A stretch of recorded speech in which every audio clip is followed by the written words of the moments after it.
this message with a reading from the Bible. Book of Matthew, chapter 21, verses 1 through 11. When they had come near Jerusalem and had reached Bethphage at the Mount of Olives, Jesus sent 2 disciples, saying to them, "Go into the village ahead of you. Immediately you will find a donkey tied and a colt with her. Untie them and bring them to me. If anyone says anything to you, just say this: the Lord needs them. He will send them immediately." This took place to fulfill what had been spoken through the prophet, saying, "Tell the daughter of Zion, look, your king is coming to you, humble and mounted on a donkey, on a colt, the foal of a donkey." The disciples went and did as Jesus had directed them. They brought the donkey and the colt, put their cloaks on them, and he sat on them. Very large crowds spread their cloaks on the road, and others cut branches from the trees and spread them on the road. The crowds that went ahead of him and that followed were shouting, "Hosanna, the Son of David. Blessed is the one who comes in the name of the Lord. Hosanna in highest heaven." When he entered Jerusalem, the whole city was in turmoil, asking, "Who is this?" The crowds were saying, "This is the prophet Jesus of Nazareth in Galilee."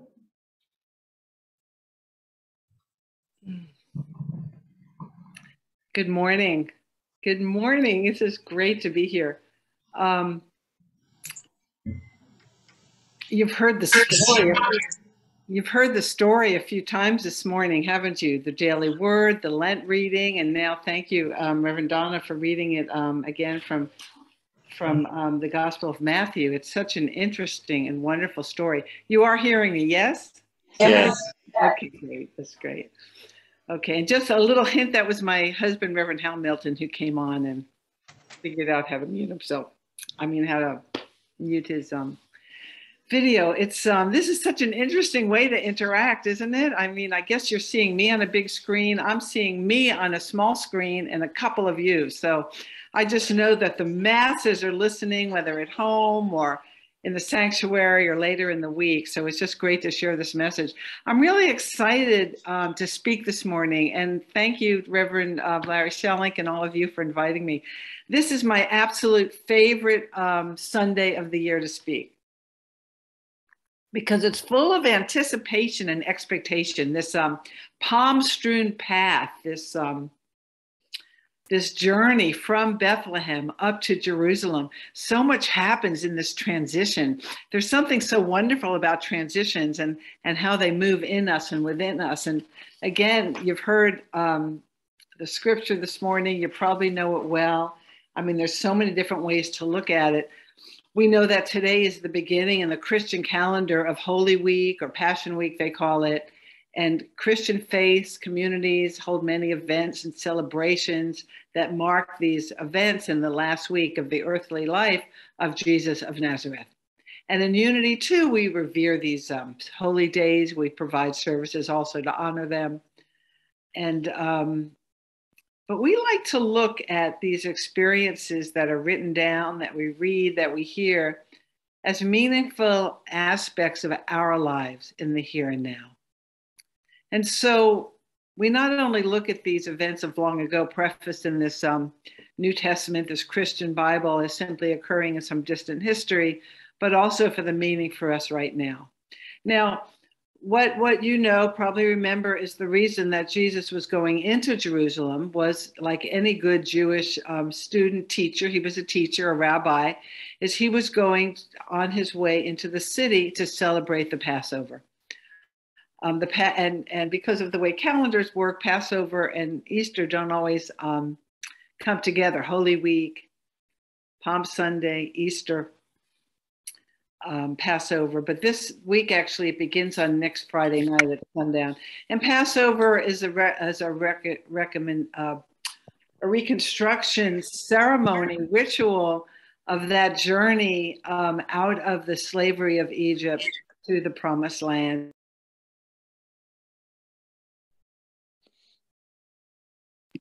Somehow I got muted. Have I been muted long? No. Okay, it said I was muted. That journey of long ago from Egypt to the promised land. Now, of course, we know that it took 40 years to wander around that small area of land to get to the promised land. But, you know, things take time, and 40 years really represents a period of time it takes to move consciousness from one state of consciousness to another, an entire generation. So they didn't have time to bake for their bread to rise. So that's why we celebrate with matzah and all sorts of ceremonial things. If you've never been to a Passover Seder, I strongly recommend it. We're having one here in my home actually on Easter, just because of family situation, who can get here when. So Easter eggs in the morning and matzah and haroset in the afternoon. So how do we know that today is Palm Sunday? And how do we know that Easter is next Sunday? Well, because every year Easter falls on the first Sunday after the first full moon after the spring equinox. And next Saturday, the 16th of April, will be the first full moon, and the spring equinox occurred on March 20th, and Palm Sunday is 1 week before Easter. And so voila, here we are. So again, we heard several times how Jesus went from Bethany to Jerusalem riding on a donkey. And the people spread branches, we say palm branches, but we don't know that, and garments on the ground, and to welcome him as they would a king. And rather than come in on a horse like a Roman soldier, he came in this lowly colt, this donkey. And he was entering again to celebrate Pesach, Passover. And it's a beautiful story. He was honored and loved, and it's triumphant entry and a very important event. But yet the story in the Bible is really very short. We're not given a lot of detail. In Matthew, it's only 11 verses. And it's in this Gospel of Matthew that Reverend Donna read to us that this entry story is a position between two very equally important stories. Remember, I mentioned this was a transition, this entry into the city. First, right before he comes in, he does this healing of a blind man near Jericho, where the man says, what have I done wrong that I'm blind? I mean, what did my parents do wrong? What have I done wrong? Because in those years, it was thought that if the parents did something wrong, sinful, it would reflect on the offspring. And Jesus says, no, you didn't do anything wrong. They didn't either. Your condition is only so the Spirit of God can shine through you even more fully and wonderfully. And I just love that story. And then right after he comes into the city is the cleansing of the temple, where he just throws down the money changers and just tries to do this cleansing of consciousness. So because it had become so commercial, so all this retail going on at the temple, imagine the smells, if nothing else. So I think it takes us from this outer world dealing with the blind man and his healing to this inner state, the cleansing of the temple, which represents a state of mind of our own that needs a cleansing. And why did he ride on a donkey this short distance? He didn't ride the donkey from Jericho. He rode it from Bethany, a very short distance from the Mount of Olives. And why did he ride up to Jerusalem? He would have had a greater crowd. There would have been more activity, more celebration. Well, you know, we look at this metaphysically, and in metaphysics, the name of each city is symbolic. They mean something for each of us, and that's where we're going to go really keep exploring this morning. So with this journey from Bethany up to Jerusalem, what it is for you and for me, and how it can help us live happier and more prosperous lives, which is what we all want. And it's our heritage, it's what we deserve. So some accounts say that this donkey was wild and untamed. No one had ever ridden it before. And the name Bethany, you know, in Hebrew, the word Beth always means city. Bethlehem, Bethany. And Bethany actually means the house of affliction. house of distress, house of depression, house of wailing, of lamentation. And so that represents within us this state of mind for us, because a city, it's a city, and cities have people, and people always represent thoughts in the metaphysical interpretation. So this Bethany state of mind is one in which we experience affliction and distress and depression and sorrow. It can always also represent our human condition. Charles Fillmore, Unity co-founder, he would call it the unregenerative state. It's a state of mind we get into when we're ignorant of the fact that we are experiencing distress. It's like we don't even know something else is possible. We are so stuck in our, we can't get out of it, right? So when we're in a Bethany state of mind, we think that's all there is. We don't know that we don't have to let other people's opinions rule our lives. So we're miserable about what we think everyone else thinks about us. I mean, have you been there? Are you there now? Have you made yourself miserable over what you thought everybody else was thinking about you? I mean, that's a Bethany state of mind. We're in Bethany when we don't know that God is our source of our supply. So we devote a lot of our time and energy in being frantic about earning money and remaining energetic. We devote time to our therapist who we go to because we're depressed. Do you know what it's like not to know that God inside is your supply? That's a Bethany state of mind. We're in Bethany when we don't know that Spirit is in charge of our loved ones, and we find ourselves in great distress worrying over them. Have you ever been in Bethany over a loved one, worrying about them? We're in Bethany when we find ourselves living in extremes. We either sit around with nothing to do and get depressed, or we get ourselves involved with 18,000 projects at once and we get depressed because we can't actually do it all. I know that one really well. Ask my husband. You see, anytime we find ourselves living in the state of mind where our thoughts are constantly centering on sorrow and on lack and on anxiety and on worry, on tragedy, we're in Bethany. And we need to be aware of it, that's all we need to do is to be aware of it, not to condemn it. You see, this is what I love about Unity, because Unity taught me that I don't have to believe everything I'm thinking. I can't do much about what I'm feeling, but I can do something about what I'm thinking. And when I change how I think about things, the rest of me lines up well. What a lesson that is, huh? So the first step of our journey up to Jerusalem from Bethany is to be aware of what's going on with us. Now, of course, clear we don't want to stay in this Bethany, in this house of affliction, as certainly Jesus didn't want to. So in the Bible story, Jesus sends out 2 disciples to get this wild colt, this donkey.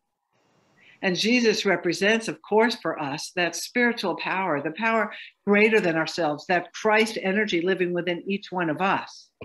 Remember, he said, it is written that he said, we can do even greater things than he. And no matter how long we've lived in Bethany, the Christ is still within us, always ready to act when we are.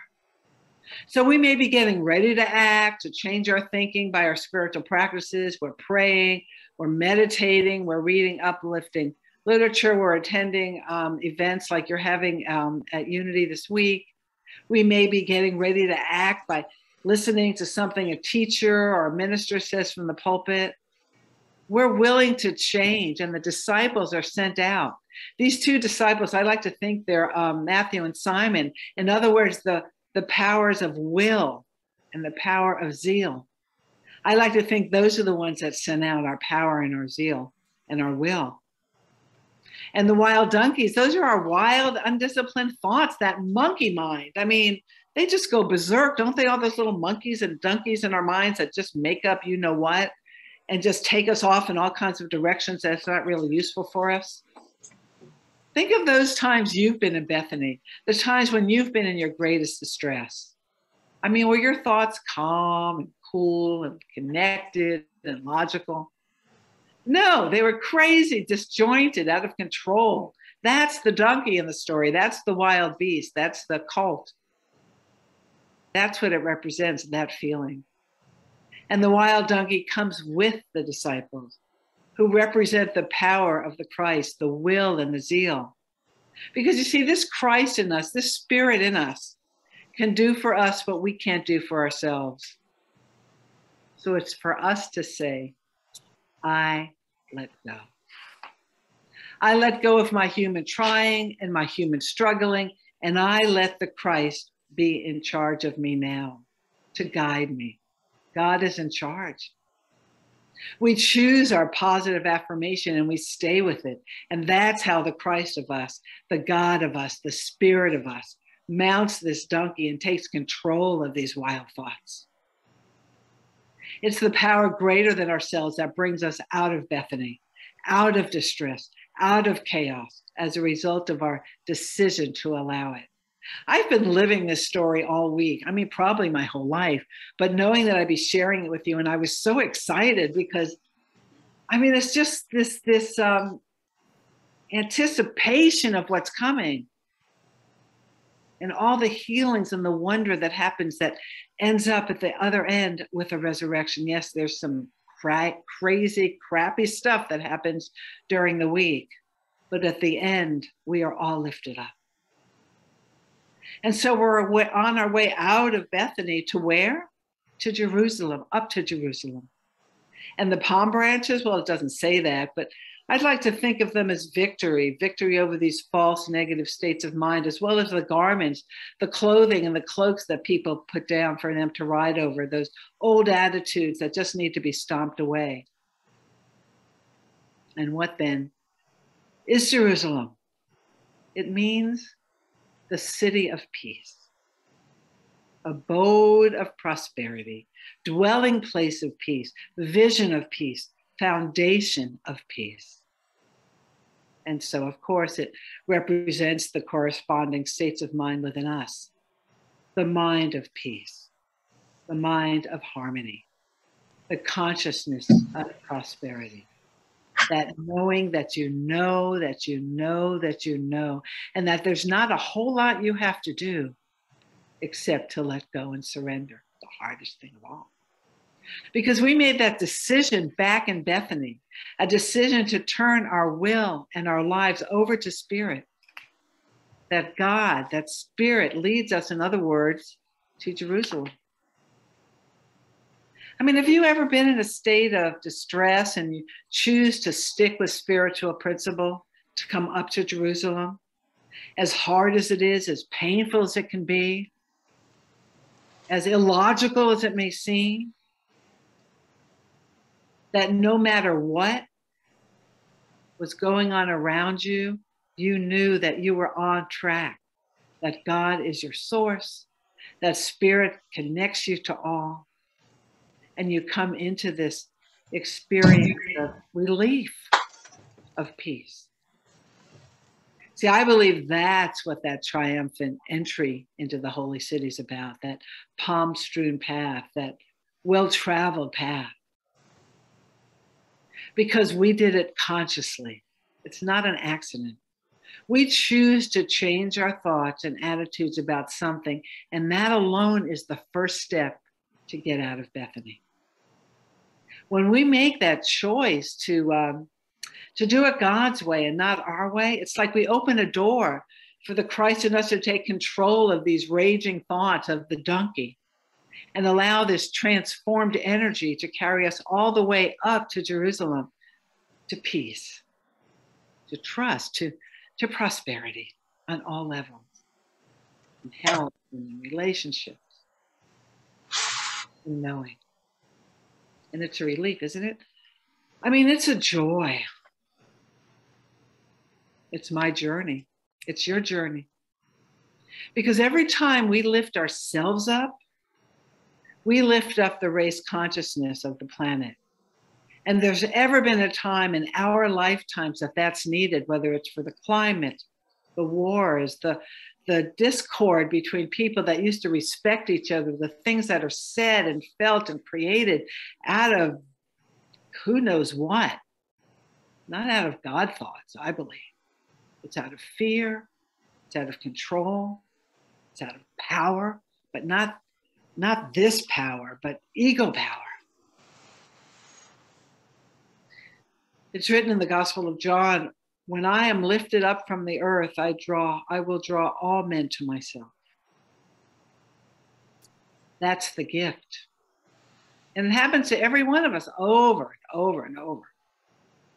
None of us have to stay here in Bethany, in this place of sorrow and lack, not enoughness, fear. God's will for us is absolute good. And that's where we're all walking. It's our destinies because it leads to absolute good, and that's what is in store for us. And so today, Palm Sunday, represents our own day of triumph. And I'm so glad to be on this road from Bethany up to Jerusalem with you, and next week to be with you again to celebrate that sacred paradox that Easter represents. So let's take a little time now in our own silence, in our own quiet, in our own meditation.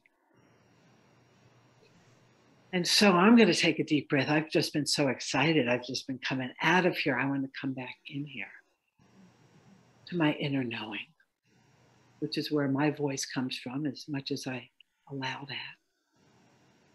And if it's comfortable for you to allow your eyes to gently close, whether you're home on the couch or sitting in the sanctuary or with us next week in your own time and space, to allow your eyes to gently close and to just notice what's going on in your body. You don't have to change anything, but just notice how you're sitting, how you're being, how you're feeling. Is there tension anywhere? And noticing how you become aware of that tension, because how can you not? And simply by becoming aware, it begins to melt away. I invite you to allow that to happen. And perhaps placing your hand in the middle of your chest, the area around your heart. To feel that heartbeat. Reminding you that you are life. You are alive.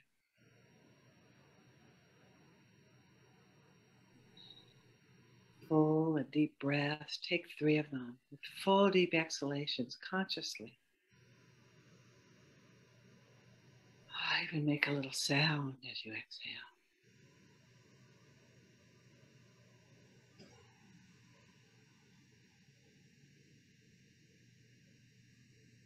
To let go.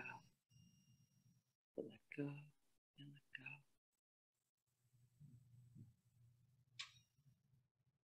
And I invite you now in your own place, your own abode of peace, to just let come to mind one area in your life right now that keeps you in Bethany. A fear, physical condition, a relationship challenge, concern about your material prosperity.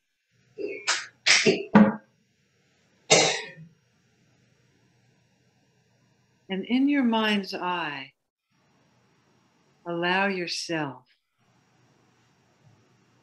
to get on that donkey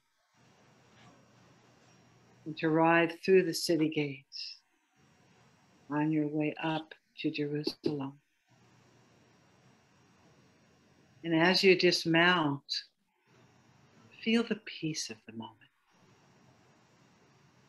the joy of the moment.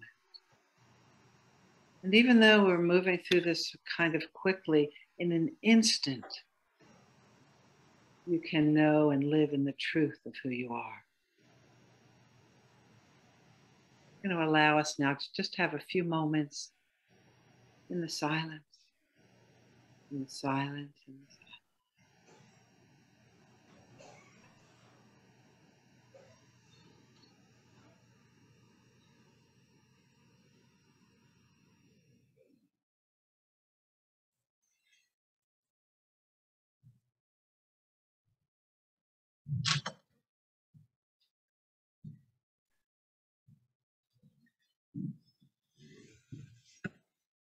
And now gently and mindfully, lovingly, consciously, allow your eyes to open slowly. Your awareness to bring your awareness back into this time and space. And know that you can take this little meditation exercise with you and do it whenever this week, anytime.